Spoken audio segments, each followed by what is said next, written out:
Hello everyone, welcome to R B Talks Kannada. ಈ ಚಳಿಗಾಲದ ಟೈಮಲ್ಲಂತೂ ಚಿಕ್ಕವರಿಂದ ಹಿಡಿದು ದೊಡ್ಡವ್ರವರೆಗೂ ಶೀತ, ಕೆಮ್ಮು, ಗಂಟ್ಲು ನೋವು ಇದೇ ಇರುತ್ತೆ. ಎಲ್ರಿಗೂ ಕಾಮನ್ ಆಗಿ ಬರ್ತಾ ಇರುತ್ತೆ. ಸೊ ಅದಕ್ಕೋಸ್ಕರ ಇದೊಂದು ಕಷಾಯನ ತೋರಿಸ್ತಾ ಇದ್ದೀನಿ. ಒಂದು ಹೆಲ್ತಿ ಡ್ರಿಂಕ್ ಅಂತಲೇ ಹೇಳ್ಬೋದು. ತುಂಬ ರಿಲೀಫ್ ಆಗುತ್ತೆ ಇದನ್ನು ಕುಡಿದಾಗ. ಹೇಗೆ ಮಾಡೋದು ಅಂತ ಅಂದ್ಬಿಟ್ಟು ನೋಡೋಣ ಬನ್ನಿ. ಫಸ್ಟು ಇದಕ್ಕೆ ಬೇಕಾಗಿರೋದು ದೊಡ್ಡ ಪಾತ್ರೆ ತೊಗೊಂಡಿದ್ದೀನಿ. ನೀವು ದೊಡ್ಡ ಪಾತ್ರೆ ಮನೆ ಹತ್ರ ಇದ್ದರೆ ನೀವು ಇದನ್ನು ಯೂಸ್ ಮಾಡ್ಬೋದು. ಪರವಾಗಿಲ್ಲ, ಇಲ್ಲ ಅಂತ ಅಂದರೆ ಪರವಾಗಿಲ್ಲ, ಇದನ್ನು ಸ್ಕಿಪ್ ಮಾಡಿ. ಬಟ್ ಇದ್ದರೆ ಮಾತ್ರ ತುಂಬಾ ಒಳ್ಳೆಯದು ದೊಡ್ಡ ಪಾತ್ರೆ. ಒಂದು 6ರಿಂದ 7 ದೊಡ್ಡ ಪಾತ್ರೆ ಎಲೆಗಳನ್ನ ಹಾಕ್ಕೊಂಡಿದ್ದೀನಿ. ಮತ್ತು ಒಂದು ಹಿಡಿಯಷ್ಟು ತುಳಸಿನ ಹಾಕ್ಕೊಂಡಿದ್ದೀನಿ. ತುಳಸಿನೂ ಅಷ್ಟೇ ಮೇನ್ ಇಂಗ್ರೀಡಿಯೆಂಟು ತುಳಸಿ ಮತ್ತು ಶುಂಠಿ. ಒಂದು ಶುಂಠಿನ ಜಜ್ಜಿಬಿಟ್ಟು ಹಾಕ್ಕೊತಾ ಇದ್ದೀನಿ. ಕಟ್ ಮಾಡಿ ಹಾಕೊಳ್ಳೋದ್ಕಿಂತ ಅದನ್ನು ಜಜ್ಜಿಬಿಟ್ಟು ಹಾಕ್ಕೊಳ್ಳಿ. ಇದಾದಮೇಲೆ ನಾವು ಸ್ಪೈಸಸ್ನ ಹಾಕ್ಕೋಬೇಕು. ಇದಕ್ಕೆ ಸ್ವಲ್ಪ ಜೀರಿಗೆ, ಒಂದು ಅರ್ಧ ಸ್ಪೂನಷ್ಟು ಜೀರಿಗೆನ ಹಾಕ್ಕೊತಾ ಇದ್ದೀನಿ. ಇದಾದಮೇಲೆ ಒಂದು 3ರಿಂದ 4ರಷ್ಟು ಲವಂಗ ಹಾಕ್ಕೊತಾ ಇದ್ದೀನಿ.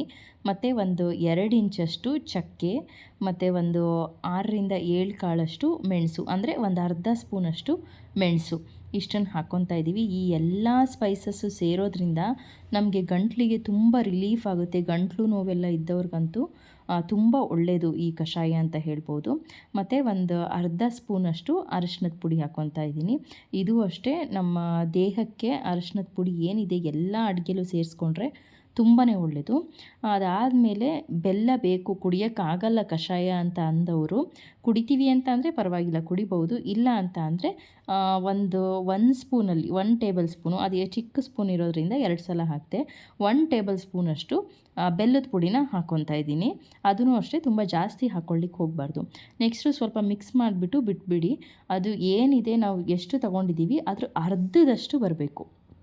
ಆಮೇಲೆ ಇದೊಂದು ಇಂಗ್ರೀಡಿಯೆಂಟು ಹೇಳಬೇಕು ಅಂತ ಅಂದರೆ ವಿಳ್ಳೆದೆಲೆನೂ ಅಷ್ಟೇ ಒಂದನ್ನು ತೊಗೊಂಡಿದ್ದೀನಿ. ಜಾಸ್ತಿ ಹಾಕ್ಕೊಂಡ್ರೆ ಏನಾಗುತ್ತೆ, ತುಂಬ ಖಾರ ಆಗಿಬಿಡುತ್ತೆ. ಇದನ್ನೆಲ್ಲ ಜಾಸ್ತಿ ಹಾಕ್ಕೊಂಡ್ರೆ ನಮ್ಗೆ ಕುಡಿಲಿಕ್ಕೆ ಆಗೋದಿಲ್ಲ, ಆ ಥರ ಆಗಿಬಿಡುತ್ತೆ.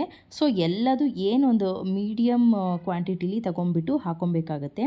ಚೆನ್ನಾಗಿ ಕುದ್ದು ಅರ್ಧ ಆಗಿದೆ ನೋಡಿ. ಇವಾಗ ಇದನ್ನು ನಾನು ಒಂದು ಗ್ಲಾಸ್ ಬೌಲಿಗೆ ಹಾಕ್ಕೊಂಡು ಅದಕ್ಕೆ ಸ್ವಲ್ಪ ನಿಂಬೆ ರಸ ಹಾಕ್ಕೊಂಡು ಕುಡಿದ್ರೆ ಕೆಮ್ಮು, ಶೀತ, ಗಂಟ್ಲು ನೋವು ಏನೇ ಇದ್ದರೂ ನಮಗೆ ರಿಲೀಫ್ ಸಿಗುತ್ತೆ. ಮತ್ತು ಬೆಳಿಗ್ಗೆ ಎದ್ದ ತಕ್ಷಣ 1 ಗ್ಲಾಸ್ ಕುಡೀರಿ, ಮತ್ತು ಸಂಜೆ 1 ಗ್ಲಾಸ್ ಕುಡೀರಿ. ಇನ್ನೂ ಜಾಸ್ತಿ ಇದೆ ಅಂತ ಅನ್ನೋದಿದ್ದರೆ ಮಧ್ಯಾಹ್ನವೂ ಸಹ 1 ಗ್ಲಾಸಷ್ಟು ಕಷಾಯನ ಕುಡೀರಿ. ಮತ್ತು ನಿಮಗೆ ಹೇಗಾಯಿತು ಶೀತ, ಕೆಮ್ಮು ಎಲ್ಲ ಅಂತ ಅಂದ್ಬಿಟ್ಟು ಕಮೆಂಟ್ ಮಾಡಿಬಿಟ್ಟು ತಿಳಿಸಿ. Thank you for watching.